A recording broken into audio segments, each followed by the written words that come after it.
আমার গাড়িটা গত পরশুদিন সার্ভিস করিয়ে নিয়ে আসছি, ওই সময় খেয়াল করিনি। এখন খেয়াল করলাম যে ডান পাশের যে সাসপেনশনটা আছে এটা সম্ভবত অয়েল সিল কেটে গেছে। এটা এখন সার্ভিসিং সেন্টারে নিয়ে যাব, দেন এটা যত তাড়াতাড়ি সম্ভব এটা ঠিক করে ফেলবো, কারণ এই অবস্থায় আসলে চালানো ঠিক হবে না। যাই বাইকটা স্টার্ট করি। গত পরশু কিন্তু আমি বাইক ফুল সার্ভিসিং করা জানছি, বাট কালকে বিকালে লক্ষ্য করতেছি যে ডান পাশের যে সাসপেনশন এটা দিয়ে অয়েল লিক করতেছে। তো এই অবস্থাতে আসলে আমি কোনোভাবেই গাড়ি চালাতে চাচ্ছি না, কারণ আমার হচ্ছে কি গাড়িতে যদি কোনো একটা প্রবলেম হয় ওইটা যতক্ষণই আমি ঠিক না করতে পারি ততক্ষণে আসলে আমার কোনো কিছুই ভালো লাগে না। মানে আমার মন খারাপ থাকে যে আল্লাহ আমার গাড়িটার এটা হয়েছে, আমার গাড়িটার ওইটা হয়েছে। মানে আমি চেষ্টা করি যত তাড়াতাড়ি পারি আমি এই সমস্যাটার সমাধান করি। আর এটা হচ্ছে অয়েল সিল যেহেতু কেটে গেছে, এটা সাসপেনশনটা তো আপ ডাউন করে, তো ওটা আস্তে আস্তে আস্তে আস্তে অয়েলটা বের হয়ে যাবে এবং ওই প্রেশারটা গিয়ে পরে হচ্ছে ডিস্কে। আর একটা পর্যায়ে দেখা যায় যে অয়েল বের হতে হতে ভিতরে যে স্প্রিংগুলো আছে ওগুলো আস্তে আস্তে ক্ষয় হয়ে যায় বা বড় ধরনের একটা সমস্যা হয়। তো আমি চাই না যে আসলে আমার গাড়ির ওই ধরনের কোনো একটা প্রবলেম ফেস করুক। এই জন্য আমি আজকে আবার দুপুরে যাচ্ছি সার্ভিসিং সেন্টারে, ওইখানে গিয়ে দেন হচ্ছে এটা চেঞ্জ করব, তারপর হচ্ছে আমার মনের অবস্থাটা ঠিক হবে। এই দুপুরবেলা আমি যাচ্ছি আবার সেই বাইজিৎ লিং রোডে, কারণ ওইখানেই হচ্ছে আমি আমার গাড়ির সমস্ত কাজ টাজ করাই। আজকে আমি একা যাচ্ছি না, আমার সাথে আমার ফ্রেন্ড শৈব যাচ্ছে, সামনেও আমার জন্য ওয়েট করতেছে। ওকে পিক আপ করে তারপরে হচ্ছে যাব। ওইখান থেকে আবার আমাদের একটা কাজ আছে। ওই যে দাদা ভাই,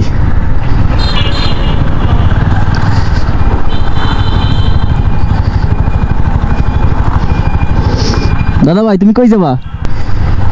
একসাথে দুইটা কাজ করবো এই জন্য বের হয়েছি। আর হচ্ছে আমার গাড়ির স্টিকারটা তুলে ফেলছি, আগের যে স্টিকারটা ছিল ওইটা একেবারে নষ্ট হয়ে গেছে, তো ওইটা তুলে ফেলছি। ওই দিনকেরই তুলে ফেলছি যেদিন গাড়ি ফুল মাস্টার সার্ভিস করিয়েছি, ওই দিনকেরই এটা তুলে ফেলছি, কারণ দেখতে বিশ্রী দেখায়। অনেক জায়গা দিয়ে স্টিকারটা চিড়ে গেছিলো।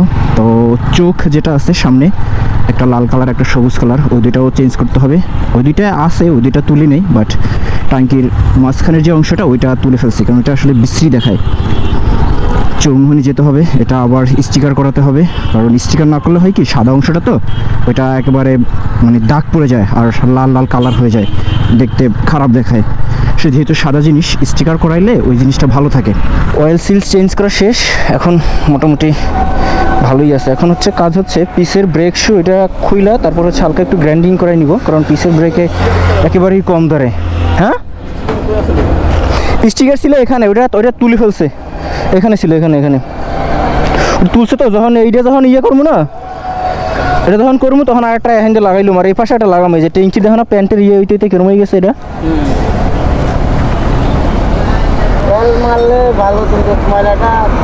টানে। এটা আবার আমার আবার মুইছে আবার শাইনিং স্প্রে করতে হইব। পরে টানার পরে আপনি আস্তে করে একটা ওয়াশ করাবেন। আচ্ছা, ওয়াশ করে তারপরে যাই কি শাইনিং মারবো। সিম্পল ওয়াশ করা যায় না, ওয়াশ তো সবসময় মামার এখান থেকেই করাই। ওয়াশ এগুলো তো তেল হচ্ছে, মানে ওগুলো জঙ্কার টঙ্কার থাকলে ইয়ে যাবে। এগুলো একটু তেলগুলো টানো। লিং রোডে আমাদের গাড়ির কাজ কমপ্লিট করা শেষ হয়েছে। সামনের সাসপেনশনের অয়েল সিল চেঞ্জ করলাম, তারপর হচ্ছে তারপরে হচ্ছে আমার পিসের ব্রেকটা একটু কম ধরতেছে, ওইটাকে একটু গ্রাইন্ডিং করে তারপর একটু ইয়া করলাম, এখন ভালোই কাজ করতেছে। তো এখন যাচ্ছি হচ্ছে মার্কেট, নিউ মার্কেট এলাকাতে। কারণ নিউ মার্কেটে কেন যাচ্ছি, নিউ মার্কেটে যাচ্ছি হচ্ছে যেহেতু পর্যাপ্ত গরম, তাই গরমের জন্য টি শার্ট কিনতে হবে। আর টি শার্ট কেনার জন্যই হচ্ছে মূলত নিউ মার্কেটে যাওয়া। আমরা এখন আছি স্টেডিয়াম এলাকাতে, MA আজিজ স্টেডিয়াম। এটা হচ্ছে হল 24। সোজা হচ্ছে CRB। আমরা CRBতে যাব না, আমরা যাব নিউ মার্কেটের দিকে। এই জায়গাটা সব থেকে বেশি সুন্দর লাগে, এটা হচ্ছে নেবেদের এরিয়া। কি যে নাম কি এগুলোর? গোবিন্দভোগাম, বছরের শুরুর প্রথম গোবিন্দভোগাম। মার্কেট থেকে আসলাম চট্টগ্রামের সব থেকে বড় পাইকারি আমের আড়তে। এখানে কিছু আম দেখলাম, এখন বাসার দিকে যাচ্ছি। এটা হচ্ছে চট্টগ্রামের সব থেকে বড় ফলের আড়ত।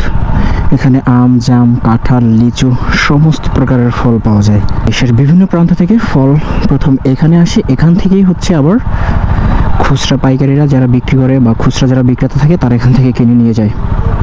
আমরা আসছিলাম আজকে আম দেখার জন্য, তো ভালো আম এখন পর্যন্ত আসে নাই। ফার্স্ট টাইম যেটা আছে সেটা হচ্ছে গোবিন্দভোগ, তো এটা নিব না, বলছে যে আজকে রাতে নাকি ভালো আম আসবে, দেন পরে আবার আসবো।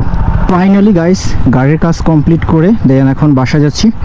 সেই দুপুরে বের হয়েছি আর এখন প্রায় সন্ধ্যা, আর একটু পরে মাগরিবের আজান দিবে। এখন বাসা যাচ্ছি। প্রথমে লিং রোড গেলাম, দেন তারপর সেখান থেকে মার্কেট থেকে ফলমন্ডি, সেখান থেকে চৌমুহনি গেছি মূলত বিশেষ একটা কাজের জন্য। সেটা হচ্ছে আমার এই গাড়িতে স্টিকার করাইছি। আমার গাড়ি যেহেতু ব্ল্যাক, গতবার ছিল লাল স্টিকার, এবার একবারে সম্পূর্ণ ব্ল্যাক করিয়েছি। আর হচ্ছে গাড়ির যে সামনের যে চোখ দুটো ওটাতে আসলে স্টিকার করাইতে পারি নাই, কারণ গাড়ি ওয়াশের সময় ওরা পর্যাপ্ত পরিমাণে তৈল মারছে তো গাড়ির গায়ে, তো ওই জন্য আর কি স্টিকার লাগতেছে না। তো যে স্টিকার লাগায় উনি বললো যে ভাইয়া আর 2-1 দিন পরে স্টিকার করান, দেন তারপরেই স্টিকারটা ভালো মতন লাগবে। নয়তো এখন 2বার ট্রাই করছিল, বাট স্টিকার লাগালে হয় কি যখন হিট দেয় তখন স্টিকারগুলো উঠে যাচ্ছে। তো আমিও চিন্তা করলাম যে এই মুহূর্তে যেহেতু স্টিকার লাগাই, তো 2 দিন পরে যদি আবার উঠে যায় সেটা আসলে আমার জন্য লস একটা প্রজেক্ট। তো গাড়িতে আবার একবারে পুরো ব্ল্যাক একটি স্টিকার করেই নিলাম। আর হচ্ছে এই যে রান মানে থাইয়ের 2 সাইডেও স্টিকার করাইছি। এটা আসলে এই যে রানের এইখানটা তো স্টিকার করাই নিছি যাতে প্যান্টের ঘষা না লাগে, কারণ ঘষা হয় কি কালারটা ডিসকালার হয়ে গেছে আর কি। তো এ পর্যন্তই হচ্ছে আজকে আমার ডেইলি লাইফের ব্লগ ভিডিওটি ভালো লাগলে সবাই লাইক, কমেন্ট, শেয়ার এবং আমার পেজটি একটু ফলো করবেন। আল্লাহ হাফেজ, সবাই ভালো থাকবেন, সুস্থ থাকবেন।